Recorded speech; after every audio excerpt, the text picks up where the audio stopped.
lawo bangcwele nawo bonke abalandeli beYeshua silinde usuku la ezobuya khona beYeshua zomisa umbuso kulomhlaba. Yikho sihlale sikhuleka sithi umbuso wakho mawuze ukuze intando yakho yenziwe kulomhlaba njengalokho yenziwa ezulwini. Babengenalo igama lesonto, babebiza ngabafundi, amakholwa, bewumndeni, beyabakhethiweyo, beyibandla laNkulunkulu. Kubo kwaJuda sengishilo babeziwa ngokuthi amaNazarene. Babezehlukanisa ney'nkolo zabezizwe futhi bengakhonzi uNkulunkulu babezizwe, bengayihloniphi nemikhosi yabezizwe efana noKhisimusi, oGudi, ama-birthday, oValentina, njalo njalo, ngoba kuyimikhosi ongeyona ekaNkulunkulu. Le ndlela yokuphila babeyifunde embhalweni engcwele futhi yaqinisekiswa indlela efanayo ephila ngayo uRabi wayo uYeshua.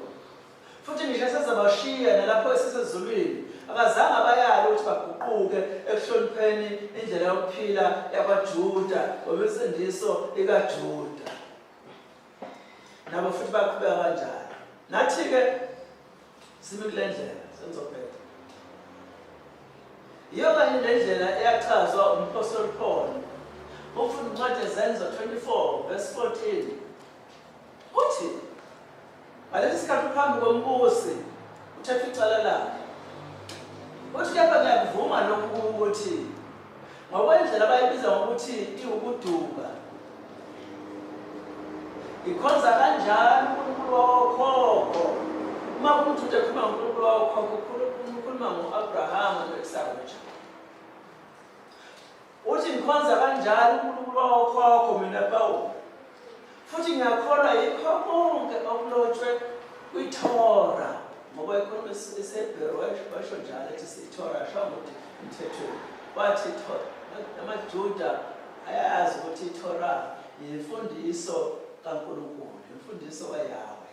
Wathi ngikholwa yikho konke okulotshwe kulokho okuthiwa umthetho nabaprofethi.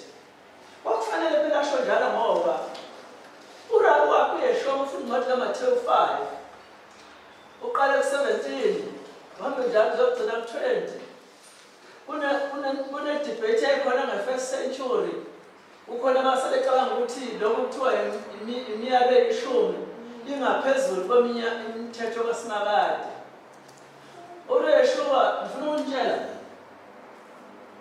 ukuthi ayikho nayo into ebhaliwe emthethweni eyokuphelelwa isikhathi ibe outdated.